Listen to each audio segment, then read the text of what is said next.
Long time the man skeptical about Uncle Sam, you know.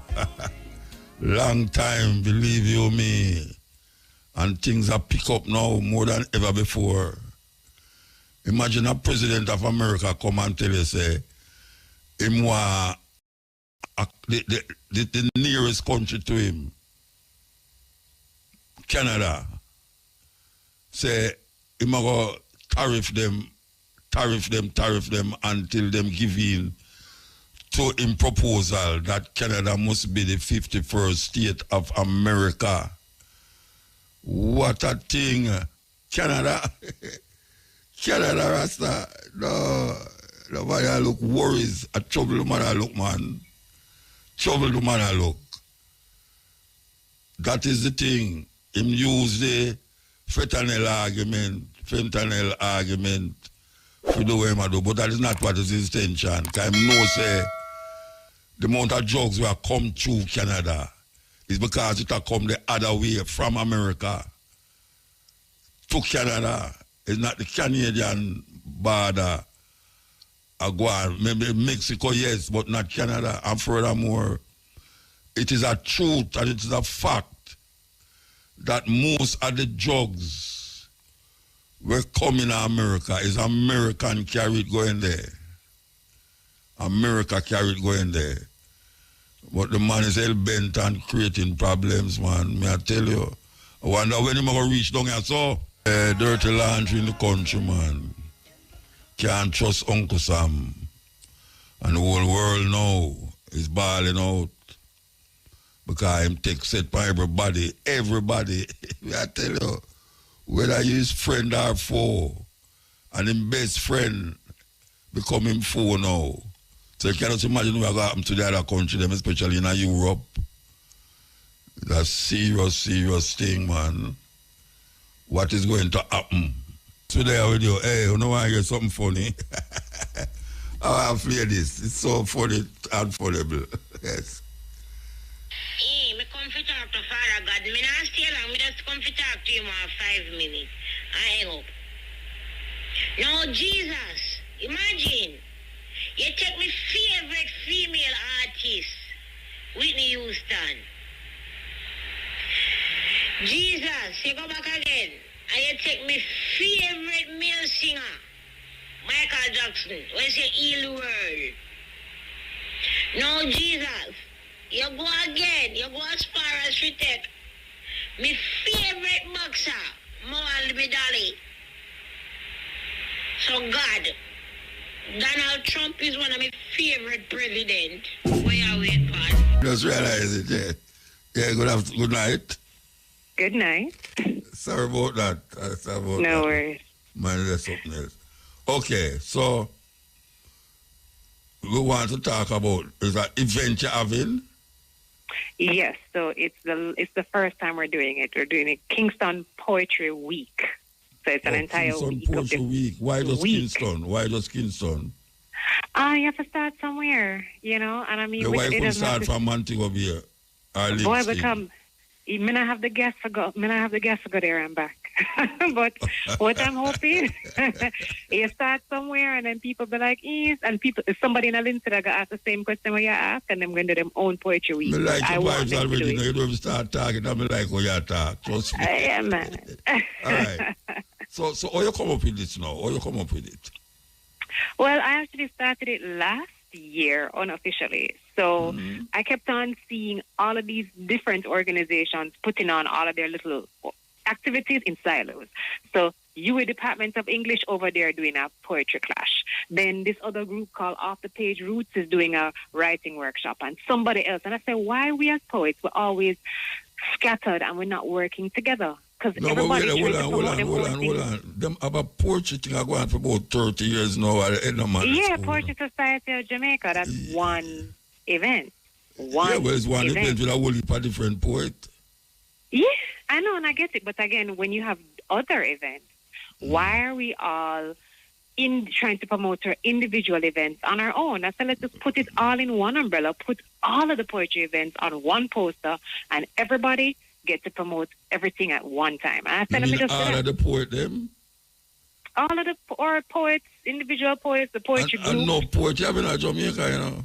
I know, holy poet. But So but we don't know about each other. If you do it in Kingston, no, the people them in a Mandeville are going to say, wait, how shall I keep one event at Kingston and expect all the poets them to come to Kingston, come take part tonight? No, but I'm not expecting all of them. I expect some of the poets them in a Mandeville to pick up themselves and do something with themselves too. And actually, it's funny that you said Mandeville because the co-founder of my organization live in Mandeville right now, and him drive a town all the time. Okay. But we're trying to build up more things. Yeah, I say you have to start somewhere. You can't do everything all at once. You're a poet. I'm going to assume so you're a poet. Yes, I'm a poet. You have published work? Yeah, I self-published 2 albums. Oh yeah, so I'm not have none of them. Well, yeah, but I gotta make sure I deal with that after this. How long ago you do them? 2014 and 2018. Send one of them come give me. Yeah, Mama, I can bring it come, man. In a poetry day I come up. So which part, who play it? Which station I play it? I mean, it tends to be like Christian station, TBC, Love 101. Christian station? NCU. So we now want to play it because we are not Christian, how it go? You really love trouble, trouble in your middle name, though. No. Anybody who conscious can listen to it and appreciate it. Then how come on one Christian station have it? No, I mean, I've been trying to get it, though, but, I mean, no, to be fair, RJR, I've done my pieces on RJR, I've done my pieces on Roots 96. No, I'm talking about the music where you put out, the poetry where you put out on CD or whatsoever you put it out on. You can't come at each place individual every time you want your poetry be heard. You have to have, that's why you put it on CD. Yes, I have it on audio tracks. I have an album, so you can read the words and you can listen to it at the same time. I don't want to read the word. I want to hear you. I want to hear you read your poetry. Yeah, man. All right. Well, I'm gonna use CD again. A QR code. You know these things are there. Scan the QR code on your phone. That's why you get none of them. I read on radio. Nobody don't use QR code. I don't think that nobody not use that kind of technology. All right. So we could go back to your poetry them now. Yeah. You have been publishing poetry and then you get so enthusiastic about it, you feel you should have help other poets to come together to have a bar. Right? Yeah, I mean, my thing is, all right, so I started Jaiku a little over a year ago. And the whole purpose is I want poetry to stop being treated as this kind of bastard outside child. Like when it comes to other art forms, everybody else see them in a certain light. You have professional actors. Anybody who watch Hollywood not gonna ask no question about that. You have professional singers. You have professional musicians. But if somebody talks about, let's say, somebody being a professional poet, I'm looking at it like him mad. And I say, wait. So that means them look at me like me mad? Boy, I mean, if I know you, for the rest of we anyway, people look at you like you're mad. They say, no, what? That don't make no sense. And so I am just trying to say, listen, if there are people who just want poetry as a hobby, good for them, all the best. Yeah. But for anybody else who wants to build it up to a certain level and say, yeah, this is what I do, I want them to do that. So it's not even just for me or for people in my age group. Like my dream right now is in another 10, 15 years when I have career day at school, at Norman Gardens, wherever, Excelsior, wherever, and people say, okay, what do you want to be when you grow up? Somebody can say, I want to be a teacher, I want to be a doctor, I want to be a policeman, and somebody can say, I want to be a poet, and nobody not going to ask a question. That's when that happens, I know I'm doing my job right. That is what I'm waiting on. Yeah. Okay. 15 years, that's why I started Jaiku. It's about 15 years, you say? I hope so. Okay. Hopefully less. Okay. All right. Well, you have to publish more, though, and make yourself be heard more. I'm working on it. All right. So what is this thing going to do now? Tell me what it's going to do to help the poetry go move. What? That is starting. All right. So with poetry, Kingston Poetry Week, we're trying to get more of the poets to come together and be in the same space, to network, to be able to collaborate on other events, because we want to get poetry into as many spaces as possible. I feel like just from my own personal experience, and I mean, I've been writing poetry and I've been a poetry lover for the last 15 odd years. And I think that poetry, a lot of how you see it is normally in academic circles. Like people think of poetry as the nursery rhyme you read when you're a picnic, or you have to do the little CXC English literature poem, and then if you go beyond high school, then all right, you do your Masters of Fine Arts, and that's it. But you're not really seeing you don't see poetry being performed in mainstream spaces the way music and dances and songs and Which part you live? Where you live? I am, again, it's just from what I am seeing anyway. No, like where what you live? Where you live? Like if the way you have live music nights. Like I'm not seeing as many open mic poetry nights. Now I ask you again, where you live? I live in Kingston. I'm going to ask you a question now. You ever hear about just a safari poetry thing when keep every year, 2 times a year? Yeah, exactly. You ever been to any of them? Yes, I have. And you ever been to this poem music festival in Portland? I know, but again, so what would I call that? Oh, I mean, often? Again, those are... It's a yearly event. The two yearly. Mentioned a yearly event. And then you ever have... the Calabash. In St. Elizabeth. Calabash is a literary festival. Yeah. And then you have poets who appear on stage show where other artists depend.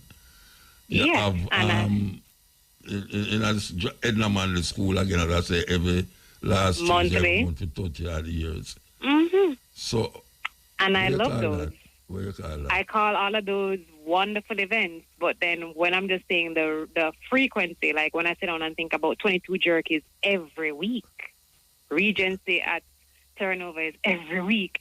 Like I'd love to see if like you could literally say every single week you have another poetry event, like that level of frequency, because those events are fantastic, but I want to see poetry in like everywhere, like the same way you can have almost any given weekend you can hear about multiple live music events and so on. I want to see that, like I want to see poetry everywhere. And so I've been really trying to see if I can get more poets, especially in my age group and going forward. What is your age group? I can't ask a lady her age on here. Why not? You're afraid of your age? When you're young, when you say you don't have an old age, I mean, no old age, you don't want to be young. What is your age?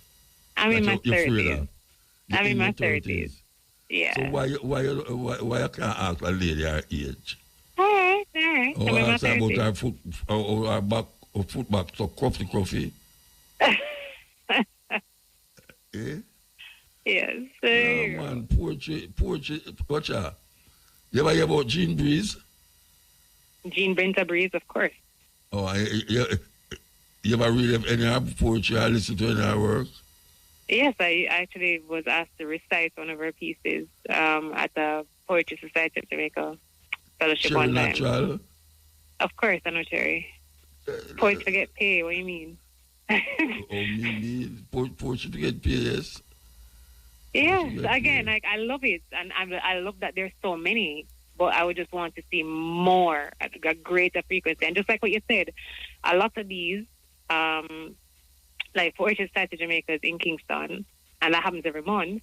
But then if somebody lives in Mandeville, outside of Yata Safari, twice a year, when else are they going to get poetry? You know what I mean? So, or if you go other parishes outside of this poem Agrafest once a year, and actually I'm actually holding it in Randy Williams this year. This is the first time I'm holding it in Kingston. So that's the kind of thing. I wanted to see more poets come together and leverage the power that we have together, because I feel like there's more that can be happening. Not that there isn't anything happening yet, but I just think that there could be more, and I'd want to see the full potential of poetry come to full bloom. Okay. You want to see like a Sumfest with pure poet? Oh, yes. Eh? Yes. Yeah. Well, sister, trust me, you have a long way to go. You say why I say 15 years? No, I don't. So why you say 15 years, but you have a long way to go? I don't know.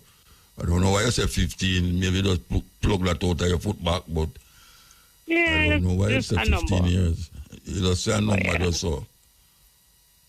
Well, I still want to hear one of your poems, so you're going to say one for me now? Okay. I can say one. This one is called Hope Gardens. Moonlight whispers of war. Slashed backs sheathe plans of ambush. Leaves drop on secret strategy covered with bamboo and courage. The brothers have assembled. Dawn will roar fire and spear of knives and grass. Blades drunk with anger and dew. Gunpowder clouds great house. Floods fields with screams that do not see skin. Justice fights. But hope plants language undertongue. Adope, Nyame, Obia, Dokono, Juka, Mbakra. Hope carves name into memory. Hope harvests beauty from cane row, bantu nuts, dreadlocks. Hope sews calico over curved hips and anoints curls and coils with castor oil. Massa can see torches burn, but him can't see roots grow. Can't see river water flow from belly bottom. Can't see mountains kiss sky till them turn blue. Bloom, jablum. Steam escape coffee estate faster than Corky run left him shut. Massa hear chain clank, but him can't hear record break. Can't hear how we turn metal to medal. How we change auction block to Olympic stock. When necks hang low with shackles, but rise with ribbon and gold. Massa make whip fling, but lip sing. Sting. Sumfest. Sunsplash. Lyrics stretch history over tenterhooks. Taught tender books from wombs awakened from silence. Master make red blood flow from brown skin into brown dirt, but red dirt creates wealth that does not summon bones. Factory to foil, seed to soil, trees that stand taller than man the way time longer than rope. Hope marinate, cultivate, pollinate, irrigate, hope gardens. And hope sings one last Sankey that calls all of us home. Thank you for writing a poem about me. Okay, I could. We'll see. I name Hope. My name is Hope. That's why my father named them. Give me that name, the Hope. So that's why I said thank you for writing a poem about me, because I hear Hope come up in it all. All right, we'll see it there. All right, look here. You're not going on Calabash. You're not going to be on Calabash. I hope I can make it on the open mic. Only on the open mic? Yeah, hopefully. So you should talk. You know who keep who keep the festival? Yeah, man, I know who. But I mean, the open mic, you have to join the line and make sure say you catch it there early. No, man, me not talk about open mic. Me talk about other featured poet. Well, I would love that, sir. All right, so you know Justin Enzel? I know the name. All right, well, go search which part of her phone number there and talk to her and tell her, say, Mutabaruka asks her, thinks say you're a good poet, based off of what you just read a while ago, and you should have tried even get a 5 minute on it or a 3 minute. You going to do that? Yes, I will. I'll try to get her number. If you have her number, that'll make it a bit easier. Call me name. Call me name. I'll call your name. Okay. Yes. I'll go call your name. Yes. All right. Muta is typically recommending Casey Garvey. I'm going to say it exactly like that. Well, yes, you tell me you have rehearsed where I was already. Yeah, man. And I'm knock it out from early, you know. Right. You know, just, I can't just run in for things. Me like the spirit. Me like the spirit. Trust me. Yeah. All right. So, yeah, man, do that and make here we go on. And if not, you get open mic. Open mic is just as good as the featured poet. Because, you know, the same people that listen, the open mic, I listen to the other poet them. All right? Yeah, man, of course. All right, yeah. Good thanks, yeah? Yeah, man, thank you. Yes. Okay. So, very high-spirited sister. Love that. Have a walk far away to go. Me like that poem there. Yeah, it's not the usual straightforward poem. Make you have to sit and listen. Keenly to what you really getting at. Because it going somewhere, you know, and to reach there. So, yeah, we give thanks for that. Okay, so before we go bring on the sister who was going to play this intro, where him come from, believe you me, serious thing. So we're upon a trajectory so now where we're going to really enlighten you with certain things. So we're going to play this.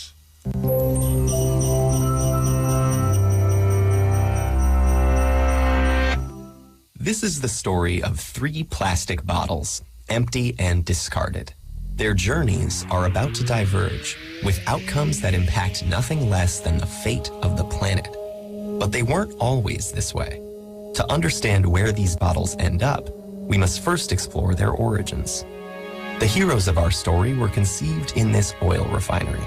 The plastic in their bodies was formed by chemically bonding oil and gas molecules together to make monomers.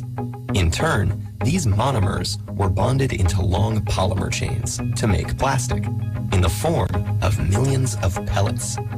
Those were melted at manufacturing plants and reformed in molds to create the resilient material that makes up the triplets' bodies. Machines filled the bottles with sweet, bubbly liquid, and they were then wrapped, shipped, bought, opened, consumed, and unceremoniously discarded. And now here they lie, poised at the edge of the unknown. Bottle 1, like hundreds of millions of tons of his plastic brethren, ends up in a landfill. This huge dump expands each day as more trash comes in and continues to take up space. As plastics sit there being compressed amongst layers of other junk, rainwater flows through the waste and absorbs the water-soluble compounds it contains. And some of those are highly toxic. Together, they create a harmful stew called leachate, which can move into groundwater, soil, and streams, poisoning ecosystems and harming wildlife. It can take Bottle 1 an agonizing 1,000 years to decompose. Bottle 2's journey is stranger, but unfortunately no happier.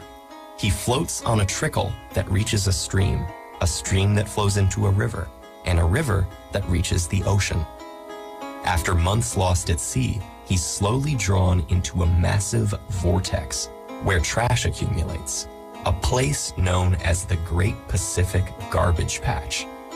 Here, the ocean's currents have trapped millions of pieces of plastic debris. This is one of 5 plastic-filled gyres in the world's seas, places where the pollutants turn the water into a cloudy plastic soup. Some animals, like seabirds, get entangled in the mess. They and others mistake the brightly colored plastic bits for food. Plastic makes them feel full when they're not, so they starve to death and pass the toxins from the plastic up the food chain. For example, it's eaten by lanternfish. The lanternfish are eaten by squid. The squid are eaten by tuna. And the tuna are eaten by us. And most plastics don't biodegrade, which means they're destined to break down into smaller and smaller pieces called microplastics, which might rotate in the sea eternally. But Bottle 3 is spared the cruel purgatories of his brothers.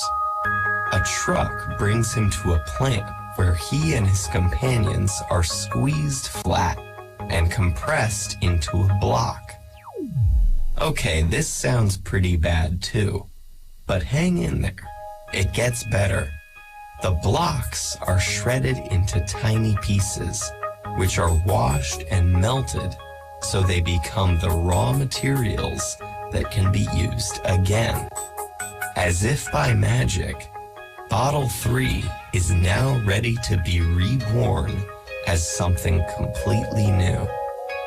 For this bit of plastic with such humble origins, suddenly the sky is the limit.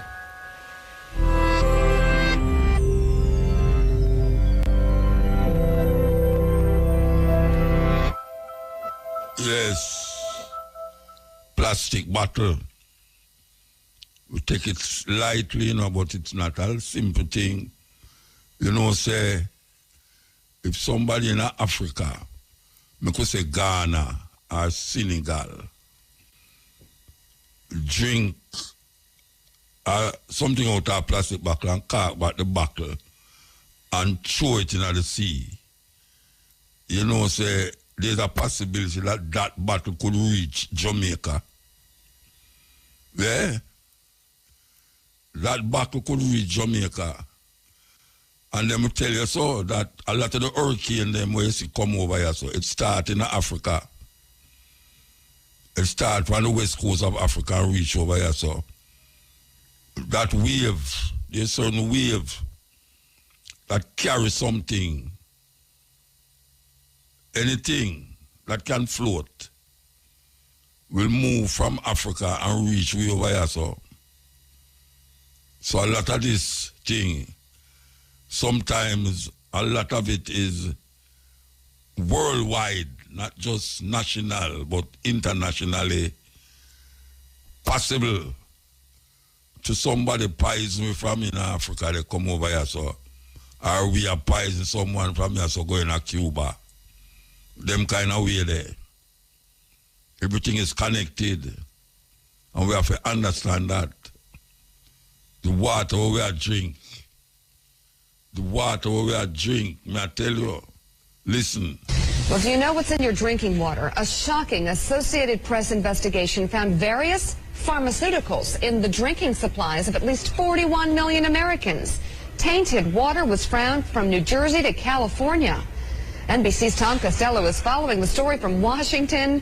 Tom, I've been dying to ask somebody some questions about this story. First of all, what kinds of drugs are we talking about, and how dangerous is this? Pretty wide range. Here's the drinking water in Washington, D.C. They found 6 pharmaceuticals in our drinking water here. They include ibuprofen, caffeine, monosin, and about 3 or 4 others. In Philadelphia, they had 56 pharmaceuticals or byproducts. They range everything from epilepsy medication to mental health medicines to pharmaceuticals that really run the gamut. Here's the bottom line from the Associated Press on the study they did. It was, as you mentioned, a 5-month investigation involving the AP investigative team. 50 major cities in 50 states were looked at, and drugs were found in the water of 24 major cities. We're talking 41 million Americans here who drink that water. So what's in the water? Everything from acetaminophen and ibuprofen to mood stabilizers, antibiotics, angina, heart, as well as cholesterol drugs, and even sex hormones. The trouble here, Meek, is that the federal government does not test specifically for pharmaceuticals in the water. And in fact, there is no way to scrub water that is in a treatment plant for pharmaceuticals. And so now we have a situation where states and cities across the country are just starting to realize that there are the remnants of pharmaceuticals in the drinking water. All of that said, we should emphasize, we're talking here about parts per billion or trillion, really minute traces of pharmaceuticals that are in the water. And you say, well, how did it get there? Well, without getting too graphic, all of us who take medication for one thing or another, we don't absorb all of it. It is excreted. It gets into the sewage system, into the water treatment plants. And then, because water treatment plants can't scrub it all out, if any of it, it just kind of dilutes on into the water system. Sometimes it gets into the water table, into wildlife, and then into reservoirs. It goes back into the water treatment site, into the water treatment plants. I wonder if there's going to be, long-term study about effects of this down the road. And, but I guess initially, Tom, the question I'm sure you're asking today is there anything the government can do about this? Yeah, and the EPA says it's concerned about it, but we don't yet know, and water treatment utility plants say they are convinced that there is no immediate threat to anybody out there. That said, I did a story about 4 years ago in which we found a river in Colorado, and now we know there are many rivers, in which the fish were turning from male to female. And the reason was because there was too much estrogen in the water. The natural female hormone was literally turning male fish into female fish, and the thinking was that this is a canary in a coal mine. So now the question is, what's the impact on humans? Yeah, that's the next one. Tom Costello on this story from Washington. Thank you very much. Yes. Serious thing. Serious thing. Fish mutating from one kind of species to the next. What next? Robots. Them call them AI. Controlling human mind. The thing that hurt me most of all anything is when I go up on my computer and I do something and the computer say, say I am a human. Prove say I'm not a robot. Imagine a robot that asks you, human being, for proof say he's not a robot. And this it reach. Welcome to Top 10 Archive. Between greenhouse gases and carbon dioxide emissions, We've done quite the number on our wondrous planet, and while we've all had a hand in polluting our own world, there are certain countries that play a bigger part than others. To educate, inform, and maybe terrify our readers, we're pointing fingers at the 10 countries with the highest pollution emission. Number 10, Saudi Arabia. Saudi Arabia makes up a measly 1.3% of the world's overall CO2 emissions, but it's a surprising number considering the comparatively smaller population of just under 29 million. As with most countries, the burning of fossil fuels adds a great deal of pollution in the form of CO2, but there's more to Saudi Arabia's environmental pollution than that. The country's production of over 50 million tons of cement in 2013, a drastic jump from 26 million tons in 2005, as well as being one of the world's largest petroleum producers, has played a significant part in Saudi Arabia's role in world pollution emissions. Number 9, Indonesia. With a population nearing 250 million people, a heavy intake of electronic waste, and the routine burning of crops for the production of pulp, palm oil, and paper, Indonesia has quite the hand in the world's emission of pollutants. In regards to CO2 pollution alone, Indonesia accounts for 1.4% of total emissions at 510,000 kilotons emitted on an annual average. Things are so bad in Indonesia that it is known for being home of two of the world's most polluted areas, Kalimantan and Citarum River Basin. The persistence and hazard of the polluted haze from the frequent fires has even forced schools to close and infants to be evacuated from Indonesian cities.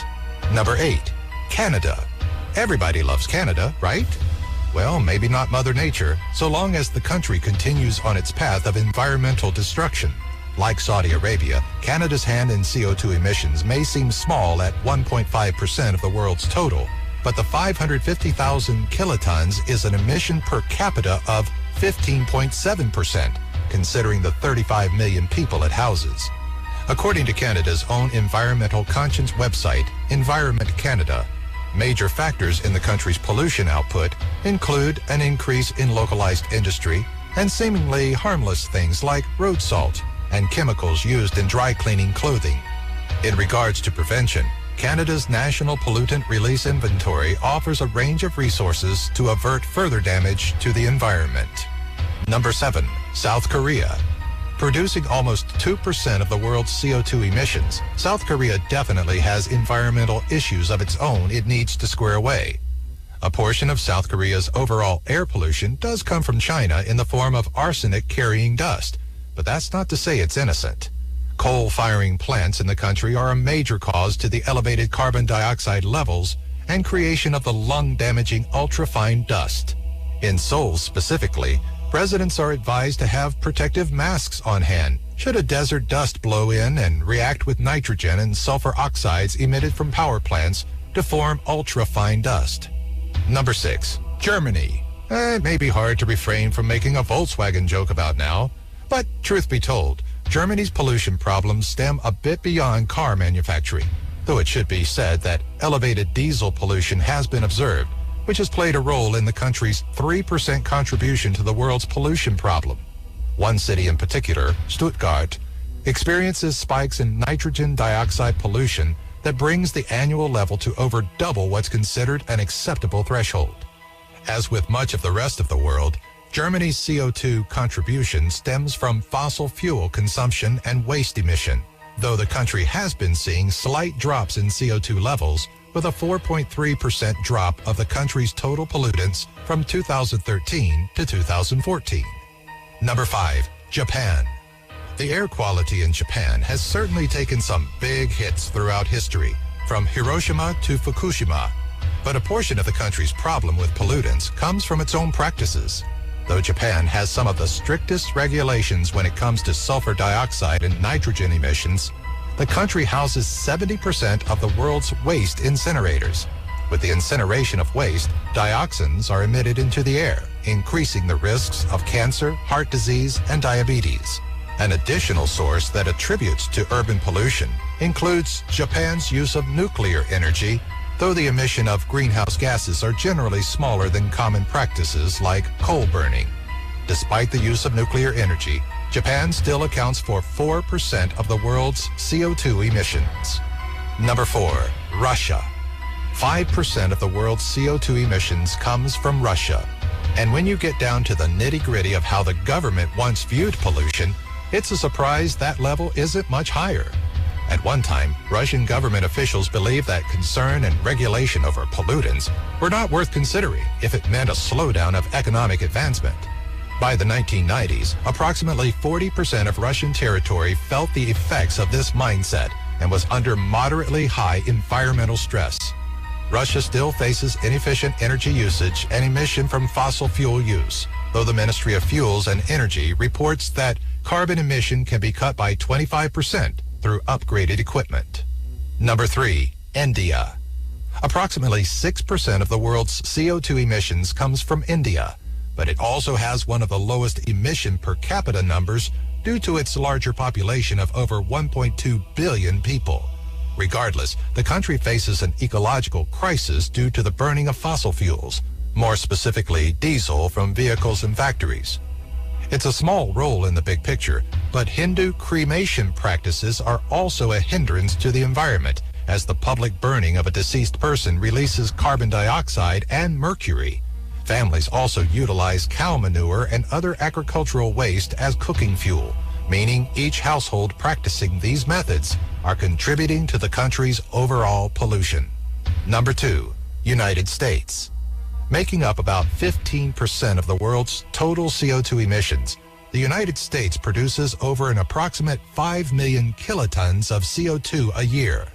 In 2014, the American Lung Association reported that around half of the United States' 300-plus million population was living in areas of dangerously high air pollution levels. Beyond just CO2 emissions, warmer temperatures are causing an increase in ozone levels in cities like Los Angeles, New York, Chicago, and Las Vegas. What's causing the increase in air pollution in the states? Everything from overuse of fossil fuels to oil spills to pesticides have all played a part in crippling the country's environment. Number 1, China. China being at number 1 is probably not a huge surprise, but it's still shocking to know that nearly 30% of the entirety of the world's CO2 emissions, or twice that of the United States, comes from this country. With a population of over 1.3 billion people and cities almost completely covered in a hazardous smog, China is constantly facing an environmental crisis, so much so that it's believed that only 1% of the country's city population is breathing air considered safe by European Union standards. A reliance on coal burning for heat, an increase in industrial plant usage, and unfortunate weather patterns that don't allow for the escape of pollution have made parts of the country dangerous to live in. Were you surprised to see a certain country on this list? Do you have an idea for a future Top 10 video? Let us know in the comments section below. Be sure to follow us on Twitter, Facebook, and our website, top10archive.net. Yes, may I tell you. See, we're playing these things because we know so you're not going to hear it nowhere else. Yes, we're playing them because we know so it's very important that you know these things, that you can make decisions in your life for yourself, because they're not making no decision for you again that have your interests at heart. Your interest is the last thing that is on them list, if it depends on them list in the first place. So when we play these things, it's to really generate a certain interest in self and see what you can do to help yourself, to prevent yourself from falling in the trap that them setting for you.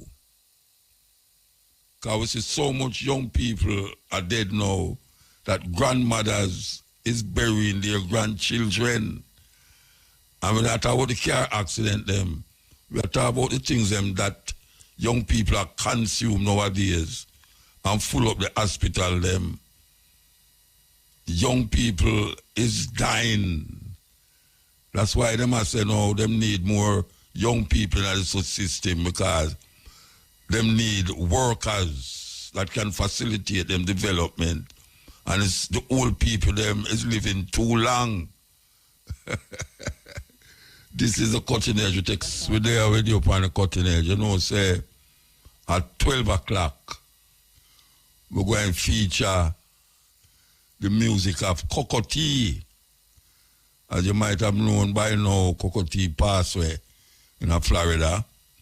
We want to play music them. So, from 12 to the end of the program, we're going to feature Coccoa. Okay, so we could continue the education and so on, the inward search for self with these clips that we have here. Listen to this. The meat you are eating is not what you think it is. I want to introduce you to transglutaminase enzyme, or meat glue, which the meat industry uses to take meat scraps and glue them together to form a brand new solid piece of meat. And they take these glued pieces of meat and sell them at a premium as though they're an actual fillet. It's really genius if you think about it. Take the scraps and sell them for a higher price than what you would sell the actual original cut for. So yeah, welcome to 21st century capitalism. They do this with beef, with pork, with chicken, because what transglutaminase enzyme does is it bonds proteins to proteins. And it's an ingredient that's commonly found in chicken nuggets, sausage, chicken imitation crab, but it's also found in bread and cheese. So the USDA allows this ingredient in our food as long as it's listed on the label. Sometimes it's listed as TG enzyme, sometimes it's TGP, and sometimes it's just enzyme, as is the case with this package of English muffins, which also comes with a warning that I'll read to you right now. Warning: consuming this product can expose you to chemicals which are known to the state of California to cause cancer and birth defects or other reproductive harm. The FDA does not advise people to stop eating baked, toasted, or fried bakery products.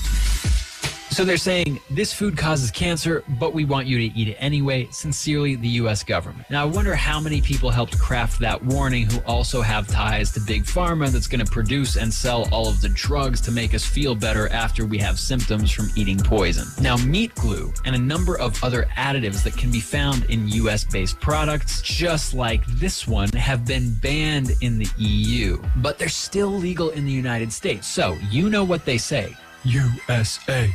USA, USA. Remember that most of the things them we eat come from the USA. USA. Believe you me, it's a serious thing. Serious thing. Some things where you might not have heard before, we just present it to you.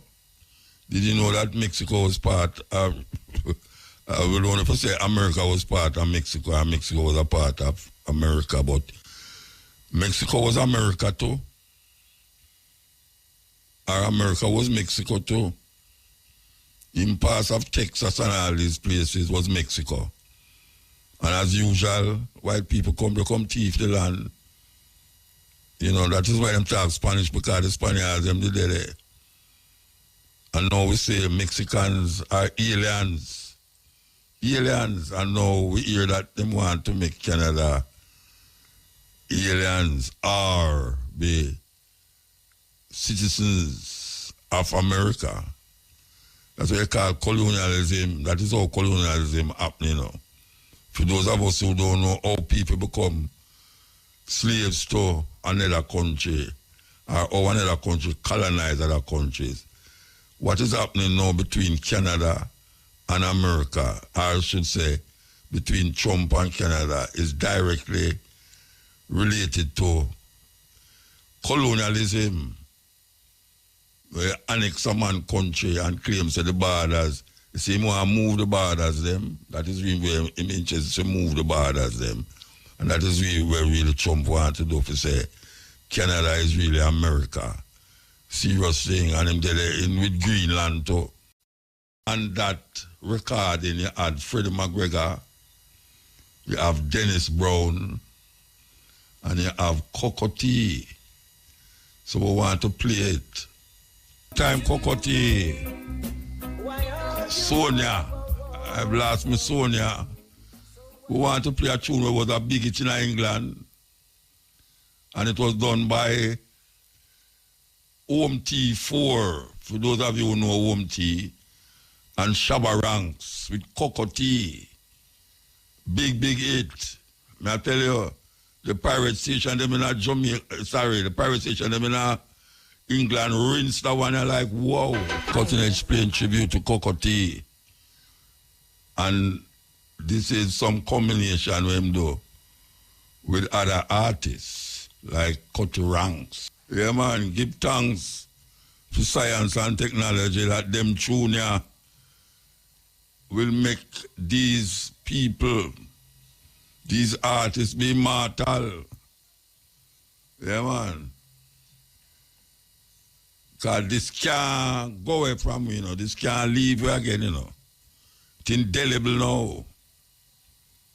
No care what kind of technology coming, Then pass it on to the next technology. Remember I said it was recording on cassette and dot and CD. See, man, them start print back record again.